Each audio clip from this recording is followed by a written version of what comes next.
નવલી નવરાત્રી દરમિયાન ધોરાજીમાં ભાગુંબાજીપરા ગરબી ચોક યુવક મંડળ દ્વારા દર વર્ષની જેમ આ વર્ષે પણ ભૂલકા ગરબીનું આયોજન કરવામાં આવેલ છે, જેમાં 400 બાળકો માતાજીના રાસ ગરબા ડીજેના તાલે રમી રહ્યા છે।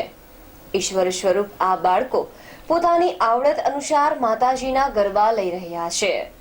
છેલ્લા 8 વર્ષથી આ યુવક મંડળ ગરબીનું સંચાલન કરી રહ્યા છે, જેમાં ભૂલકાઓને દરરોજ અવનવી લાહણી આપીને નાસ્તો પણ કરાવવામાં આવે છે। અહેવાલ યશવંત દલસાણિયા, ધોરાજી। અરવિંદ કાપડિયા, એડવોકેટ,